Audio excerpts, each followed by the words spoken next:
Hola, hola, bienvenidos a nuestro canal. El día de hoy vamos a comenzar con nuestro tercer episodio y vamos a estar hablando acerca de el maltrato intrafamiliar. Entonces, como siempre, estoy juntamente con mi esposa. Hola, amor, ¿cómo estás? Hola, mi amor, muchas gracias por permitirnos cada uno de ustedes este espacio, poder abarcar y aprender más de este tema tan importante. Así que comencemos. Cuando hablamos de violencia intrafamiliar, no solo se refiere a la violencia física, sino también a la violencia psicológica, sexual y económica. Eso lo abarca. Sí, es que normalmente cuando uno piensa en la violencia intrafamiliar o el maltrato doméstico, como también se le conoce, pues uno está pensando, ay, son esas personas que salen de la casa con el ojo morado, usando lentes para que no le vean los ojos, o el labio cortado, o a veces tiene moretones en los brazos. Entonces uno piensa, eso es maltrato intrafamiliar, pero eso es solamente una pizquita de lo que abarca todo el maltrato intrafamiliar. Entonces, no sé, amor, si nos puedes de pronto explicar un poquito cómo empieza, porque como vamos a estar estudiando el día de hoy, comienza con algo muy simple, que se conoce como el maltrato psicológico, y puede terminar incluso en la muerte de algún miembro de la familia. Como tú decías, esta es la antesala para llegar al maltrato físico. Y vamos a hablar un poquito acerca del maltrato psicológico y es muy común y tiene graves consecuencias. Una persona ejerce poder sobre la otra, ya sea anulándola o hiriéndola. Estas acciones dejan huellas invisibles, nadie las ve, pero a veces es más difícil detectar este maltrato que el maltrato físico.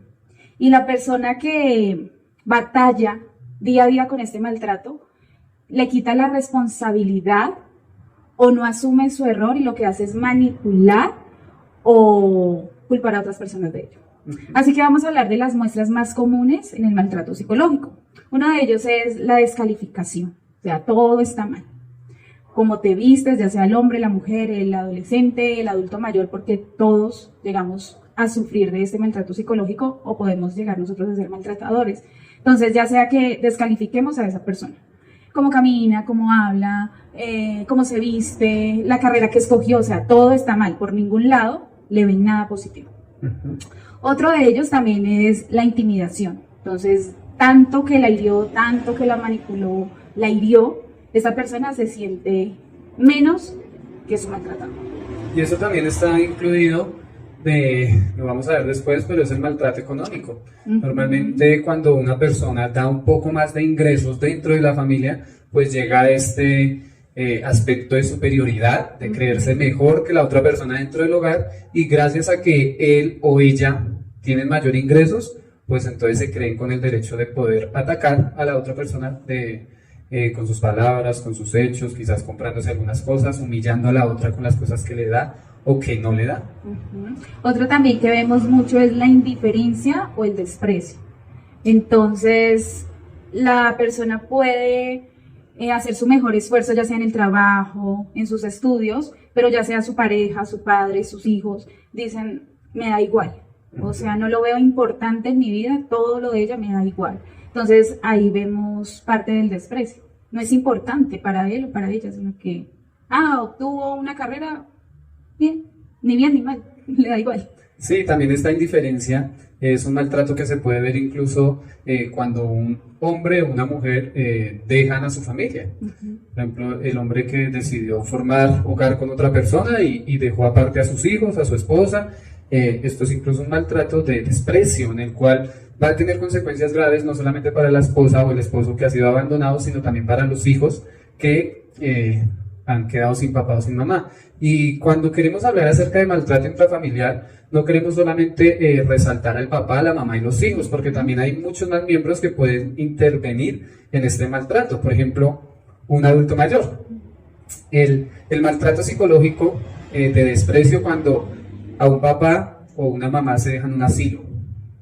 Y ¿no? Ahí te quedas y si fue abandonado y es despreciado, pues esto también es un maltrato psicológico que va a recibir el adulto mayor, o con los niños que son abandonados o dejados con la tía, con el tío, con el abuelo, y ya se desprende totalmente el papá o la mamá.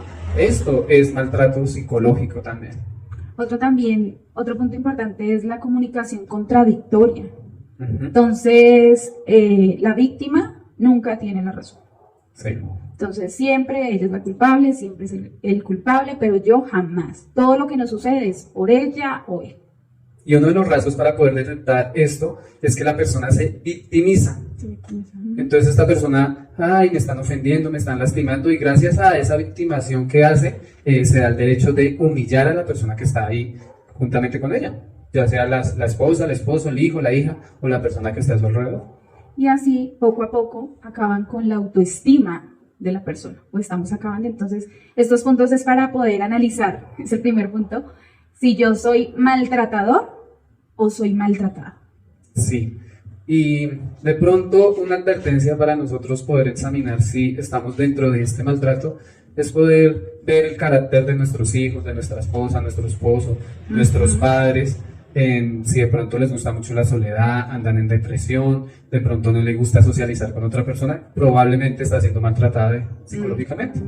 Y el maltrato no solamente se da dentro del hogar, también afuera. Entonces tenemos que estar analizando, porque como decía, es muy difícil detectar este maltrato.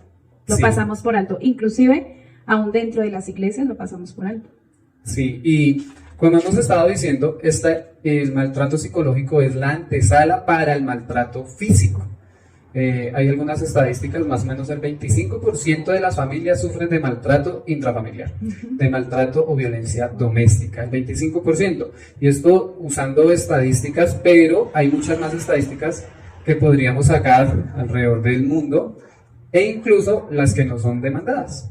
Pero tristemente el 25% que se conoce, solamente el 2% termina en un proceso judicial acerca del maltrato.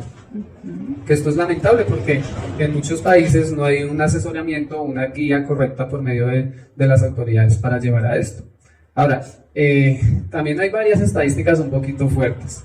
Mire, es más probable que a usted lo maltraten en su casa a que lo maltraten afuera. ¿Cómo así? Es más probable que le peguen en su casa a usted a que alguien externo le pegue. Es más probable que dentro de su casa le haya maltrato psicológico que fuera de su casa. Entonces, esto es grave porque se supone que la familia está para orientar, para animar, para consolar, para ayudarnos y no para que haya violencia. Pero lo más probable es que haya violencia dentro de nuestro hogar y no fuera. No lo estemos detectando. Sí, y tristemente no se detecta. Ahora, cuando hablamos de violencia física, hay muchos rasgos que podríamos usar y las consecuencias son muy, muy graves, muy graves. Algunos de los rasgos dentro del maltrato físico son quizás pellizcos, jaladas de cabello, golpes en los brazos, golpes en la cara, en los pies, patadas, empujones. Y como hemos dicho, esto es una secuencia. Empieza con un empujón, con un pellizco, con una jalada de cabello, ya después hay un golpe, después ya se puede llegar hasta el extremo del asesinato. Mire, también hay otra estadística interesante que dice que es más probable que usted muera dentro de su casa que fuera.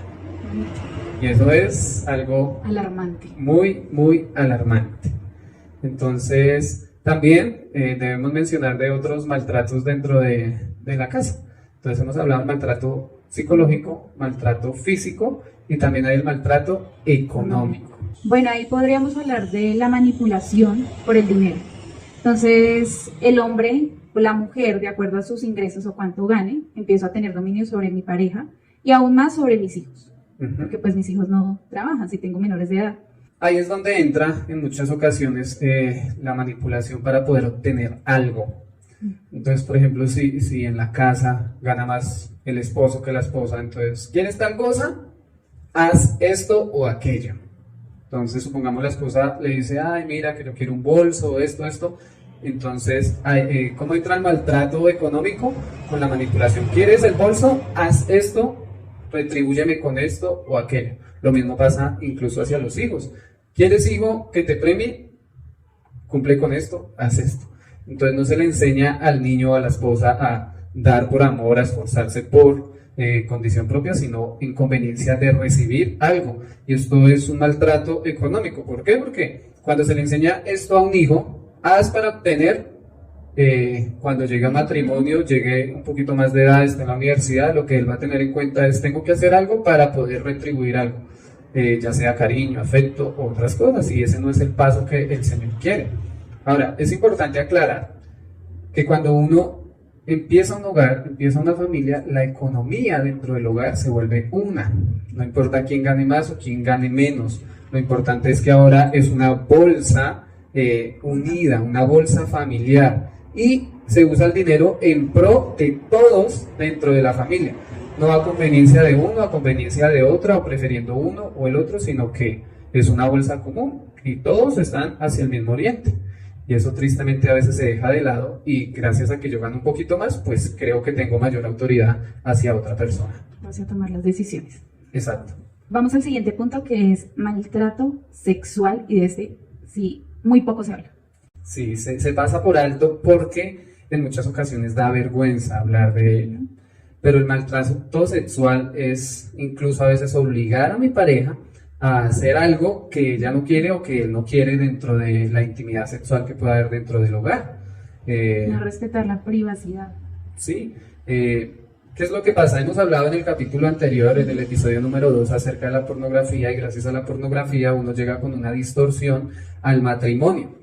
Y cuando una persona ha experimentado tanto la pornografía y su pareja no, pues ahí es donde entra el maltrato sexual, al obligar a su esposa o a su esposo a hacer cosas que no conoce, que no sabe, que no quiere, y por lo tanto no va a estar satisfecha o satisfecho en la intimidad simplemente porque está haciendo algo que le obligaron. Exactamente. O también, ya como pareja, hablándole un poquito, hay días de días, ¿no? En que uno quiere estar íntimamente con su esposo y otras veces no. Y desde ahí uno ve el respeto de su pareja. Si yo puedo hablar respetuosamente y decirle, mira, Miguel, hoy no quiero, entonces tú no me vas a decir, ay, ¿por qué? Y tenemos que hacerlo porque la mayoría de parejas eso hacen. Y ahí es donde entra el maltrato. Ya que tú respetes que yo no quiero, es muy importante y muy valioso. Pero si no lo haces, ya entraría un maltrato sexual. Sí, porque la persona se va a sentir obligada a estar, y tristemente no van a cumplir el rol los dos dentro de la intimidad. Ahora, vamos a usar otro episodio en especial que vamos a hablar acerca de las violaciones, pero incluso dentro del hogar, dentro del maltrato sexual, también se tiene que hablar claramente de una violación, donde tristemente se daña el patrón bíblico en muchas ocasiones, donde el padrastro está violando a su hija o a su hijo, o a veces dentro de hermanos hay violaciones, dentro de primos y primas, cosas así por el estilo, que después vamos a hablarlo con más claridad y con mayor profundidad. Pero dentro de la violencia sexual está también incluso la violación, que esto trae también muchas consecuencias malas en el futuro de la víctima. Bueno, ya que lo abarcamos, por decirlo así, estadísticamente, teóricamente, ahora bíblicamente, ¿cómo podemos abarcar este tema? Bueno, para hablar de este tema bíblicamente, pues evidentemente tenemos que ir al principio de qué es lo que quiere Dios. Como hemos dicho, se cree que la violencia intrafamiliar solamente se evidencia cuando hay golpes, sí, cuando hay evidencias físicas. Es que ahora sí viene, como dije al comienzo, con el ojo morado, con los moretones en los brazos, el labio roto, etc. Está cojeando de una patada que de pronto le pegó en la pierna. Entonces, hasta ese momento creemos que hay violencia intrafamiliar. Pero el Señor Jesucristo va un poquito más allá. Justamente en Mateo capítulo 5, el Señor Jesucristo dice, ¿oísteis que fue dicho, no matarás? No sé si ustedes recuerdan bien ese texto. Pero el Señor Jesucristo añade un poco más y dice, pero cualquiera que mira con odio, y tiene odio en su corazón hacia la persona, ya la mató. ¿Qué nos está enseñando aquí el Señor Jesucristo? Que es que la violencia no se evidencia solamente cuando hay golpes o hay asesinato, sino dentro del corazón de la persona ya puede estar maltratando a una persona. Sí. Y esto, como hemos dicho, se puede producir por medio de palabras, por medio de disminuir a una persona, por debajearla, no resaltar sus cualidades, humillarla en todo momento. ¿Qué está haciendo? El Señor Jesucristo está diciendo en pocas palabras, la estás asesinando o lo estás asesinando. Entonces, viéndolo bíblicamente, el Señor Jesucristo está totalmente en contra de esto. Y podríamos pensar, ¿en qué momento comienza el maltrato intrafamiliar? Si yo te pregunto a ti, amor, ¿dónde comenzó el maltrato intrafamiliar? ¿Dónde creerías tú? En Caín y Abel. Ok. La mayoría diríamos Caín y Abel, ¿verdad? Porque empezó desde Adán y Eva. Empieza incluso desde Adán y Eva. ¿Recuerdan cuando Adán y Eva pecan? y el Señor se le acerca a Adán y le dice, ¿qué has hecho? Él lo primero que hace es maltratar psicológicamente a su esposa, a Eva. ¿Por qué? Porque dice, la mujer que tú me diste, me dio. Entonces, ¿qué está haciendo ahí? Está por debajeando a la mujer. No está él tomando responsabilidad de lo que hizo, sino que dice, es ella. Ella fue la culpable. Y en muchos hogares se puede evidenciar esto. Hay una consejería familiar, ¿y qué pasó? Y lo primero es uno escudarse en nuestra pareja, y ahí estoy causando maltrato psicológico en mi pareja, le estoy mostrando que yo soy superior y que el que se equivoca siempre es el otro. Y pues ya cuando vemos un maltrato ya más evidente, físico, bueno, nos vamos a Génesis capítulo 4, donde nos menciona que Caín, al ver que su hermano tuvo una mejor ofrenda, fue recibida de mejor manera que la de él, dice que se llena de envidia, de celos, de contienda, y lo mató. Y esa es la realidad actualmente.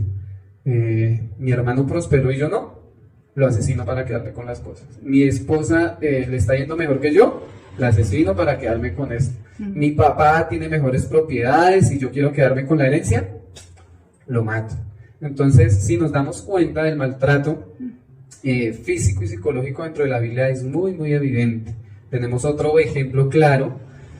No sé si recuerdas tu amor acerca de Agar y de Sara, Sara era la esposa de Abraham. Ellos reciben una promesa y Dios le dice, mira, vas a tener un hijo. Nada que tiene el hijo, entonces Sara le dice a su concubina, mira, está con mi esposo y dale un hijo y ese hijo será mío. Después tuvo envidia. Pero como dice mi esposa, después tuvo envidia de ver a su hijo, de ver a su concubina. Entonces lo que le dice ella es, vete de acá. Sáquela, Abraham, sácala.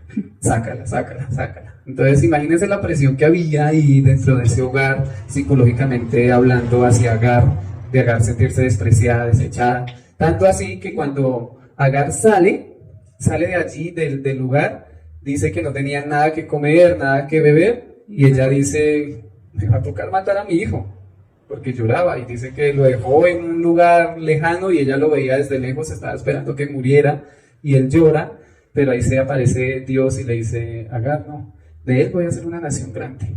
Entonces, el maltrato está ahí, contundente. Y si vamos de pronto bíblicamente también a un maltrato sexual, podemos ir al caso de Dana, cuando es violada. Recuerdan muy bien allí a Dana. También podemos hablar de Agar, que fue utilizada sexualmente, simplemente para que le diera un hijo. Una satisfacción. Y también podemos ir allá a Lot. Recuerdan muy bien, este caso es muy particular porque dice que sus hijas embriagan a Lot para tener hijos con su papá. Entonces, Dios siempre ha estado en contra de la violencia. En Génesis capítulo 6, antes de que el Señor mande un diluvio sobre la tierra, Él le dice a Noé, es que la violencia ha aumentado en la tierra y me arrepiento de haber creado al hombre. Entonces, Dios ha estado en contra de la violencia. Pero tristemente la violencia ha ganado un papel muy, muy grande en la actualidad y ha traído grandes consecuencias. Aquí tengo una estadística promedio. Más o menos mueren al año 500 mujeres por feminicidio.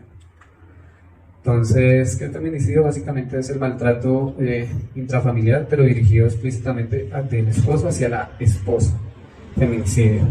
Entonces, si nos podemos dar cuenta ahí por encimita, el maltrato físico es algo que está actualmente y que debemos tratar de contrarrestarlo de la mejor manera. ¿Cómo abarcaríamos este tema si a la iglesia llega una mujer con maltrato físico, sufriendo de maltrato físico? Sí, bueno, esto es delicado porque... Pero mira, antes de entrar ahí, el tema del maltrato psicológico, no le damos la misma importancia que el maltrato físico. Uh-huh. Y muchas veces en las iglesias, o como líderes, lo pasamos por alto. Porque llega una mujer y nos dice, no, es que mi esposo me dijo que yo soy fea, o que yo no hago bien las cosas. Entonces lo primero que aconsejamos es, ora, entrégale esta carga a Dios. Y sí, es importante. Pero muy pocas veces nos sentamos a escucharla y a decir, mira, tu realidad es esta. Estás sufriendo de maltrato psicológico. No hay que permitir. Esto no hay que permitir. Sí, porque tristemente esto se abarca muy poco dentro de las iglesias y se toma algunos pretextos, en el caso de hacia la mujer, de que no, es que el esposo es tu cabeza y tú tienes que soportar, tienes que permitir, tienes que esto y aquello. Y si es líder, más le permite. Exacto, pero pues el Señor, nuevamente recalco, no está a favor de la violencia, no está a favor de la violencia en ningún aspecto, ni el psicológico, ni mucho menos el físico. Ahora, ¿cómo abarcamos un tema si nos llega a la iglesia una persona que está siendo maltratada? Bueno, nosotros tenemos que priorizar lo más importante. ¿Y qué es lo más importante? Su vida. La vida de esta persona es lo más importante, debemos priorizar la vida antes que cualquier otra cosa. ¿Por qué? Porque a veces se le dice soporta, soporta, soporta, hasta que la mató. Sí. Y después, ay, pero nadie ayudó. ¿Por qué? Porque no se estaba priorizando su seguridad. Su seguridad, la necesidad primordial de esta persona es cuidar su vida. Ahora, cuando llega el maltrato físico dentro de un hogar, pueden venir por muchas cosas. Y todos los casos son totalmente distintos. No es que haya un patrón para actuar siempre de la misma manera hacia todos, pero eso no da el aval de que haya maltrato. Por ejemplo, un esposo que se quedó sin trabajo. Nunca hubo maltrato dentro de su hogar, nunca, pero se quedó sin trabajo. Y en esa oportunidad, estresado, lleno de pensamientos, de mal genio, preocupaciones, ahora qué va a hacer por mi hogar y muchas cosas que pueden venir a la mente. Y en esa oportunidad de mal genio, golpeó. Entonces, evidentemente no estamos justificando el maltrato en esta ocasión, que porque no tiene trabajo, las preocupaciones, pero sí tenemos que tener un control distinto a una persona que ya es un patrón repetitivo en su vida, en su familia, donde uno habla con la esposa y cuántas veces ha habido maltrato y es la primera vez, no, ya sucedió cada 8 días, cada día intermedio, escucho palabras ofensivas, golpes, humillaciones, no solamente a mí, sino también a mis hijos. No es el mismo, no podemos aconsejar de la misma persona a una persona que primera vez que maltrata por una situación que se presentó a alguien que ya es un patrón de conducta en su vida de siempre estar maltratando. ¿Qué aconsejamos nosotros en estos dos diferentes casos? Bueno, esta primera persona, el primer ejemplo que tenemos, necesita una consejería direccionada por un buen líder, un pastor, alguien que esté allí y pueda orientarlo a ver que las dificultades y todo lo que se presenta ahora para nuestro bien. Y la última opción que nosotros tenemos que hacer es maltratar, sino empezar a escudarnos en nuestro Señor y aprender a depender de Él. Y en el otro caso, que ya es un patrón de conducta de mucho tiempo, posiblemente debemos priorizar su vida. ¿Y cómo podemos hacer esto? Yendo directamente a las autoridades. Se tiene que demandar a esta persona que está teniendo maltrato físico hacia su pareja, incluso hacia sus hijos. Quizás de pronto entrando en nuestra vida personal. Yo recuerdo mucho que mis hermanos y yo sufrimos bastante maltrato físico. Quizás nosotros tratamos de evitar por una y otra forma los golpes y como que por una u otra forma el Señor me ha mostrado a mí que ese no es el camino, pero recuerdo mucho en mi niñez, lo he mencionado en ocasiones, mi mamá era una mujer que trabajaba, mamá cabeza de hogar, y nosotros estábamos al cuidado de nuestros abuelos, nuestros tíos, nuestras tías, y ellos trataron de criarnos como ellos creían que era correcto. Y lo he dicho también varias veces, mi hermano y yo éramos bastante inquietos, éramos muy cansones, molestábamos bastante, y esto los irritaba a ellos, y la manera en que ellos hacían era, nos pegaban con lo que había, ya fuera con el cable de la máquina, porque dentro de mi casa siempre hubo máquinas de coser, con el cable de la máquina, con la correa militar, con la chapa de la correa, con el palo de la escoba, con lo primero que se atravesaba, nos golpeaban. ¿Y qué es esto? Maltrato físico. Ahora, ¿cuántas familias no pasa lo mismo? No pasa lo mismo. ¿Cómo manejamos esto dentro de la iglesia? A veces como que el consejo es, no, espere, Dios lo puede cambiar, Dios lo va a transformar, y sí, tenemos toda la seguridad de que Dios puede transformar y cambiar a una persona. Pero también tenemos que priorizar la vida de esos niños, de esa mujer, de ese hombre, de ese anciano, de esa anciana, y demandar, quizás ya llegando un poquito a concluir, es necesario demandar en ocasiones estas conductas que tienen. Y muchas de las personas que no denuncian este maltrato es principalmente por vergüenza, por el que dirán, mi familia se va a enterar, otra vez el mismo tema, este hombre se va a volver más agresivo. Entonces tiene muchos pensamientos de todo lo que ha vivido, entonces dice, no, evitémonos eso. El otro es por la amenaza. Ya el hombre le ha dicho, si usted va, yo la mato. Si usted le cuenta a su familiar, le pego más duro. Si usted le cuenta a su hijo, va a ser peor, va a agrandar. Entonces ella dice, o él, mejor tampoco cuento porque este hombre me tiene tan oprimida y me hace tener tanto miedo que no puedo ni siquiera ir a mi familia, a un familiar, no puedo ir. También el otro es por el desconocimiento. ¿A dónde me puedo yo dirigir? Si puedo tener un abogado de familia, cuál es el procedimiento, esos procedimientos son muy largos, de ahí volver a contar la historia, ¿será que sí me van a apoyar las autoridades o no? Yo he visto que no, entonces como que anexamos y es importante denunciar, es muy importante. Y a veces no se denuncia justamente porque por nuestra naturaleza nos dejamos guiar mucho por los comentarios de la gente. Sí. Entonces, es que yo me acuerdo que mi vecina denunció a su esposo, pero eso nunca sucedió, nunca hicieron nada, nunca se solucionó. Entonces, como no se solucionó, yo para qué voy a ir a perder el tiempo por allá. Y después uno vira bien y pues resulta que la vecina nunca denunció, o solamente dejó el procedimiento a la mitad. ¿O qué pasa? Pues tristemente en nuestras autoridades no es que sean muy eficientes con estos temas, lo tenemos que decir tristemente, esa es la realidad. A veces un procedimiento de una demanda por maltrato físico dentro de los hogares puede demorar 2, 3, 6, 8 meses. ¿Y qué pasa? Mientras mi esposa me puso la demanda a mí y esos 3 primeros meses que se demora, entonces yo ya la traté de conquistar a ella otra vez. Yo le dije, no, mi amor, eso fue solamente esta vez, no va a volver a pasar, tú sabes que yo te amo, que tú eres la única. Pero quítame la demanda. Y la estoy manipulando, conquistando otra vez y le doy una segunda luna de miel, mejor que la primera. Y ella dice, ay, sí cambió. Y le quito la denuncia y por quitarle la denuncia, apenas le quita la denuncia, tome que le da. Y la incluso más duro.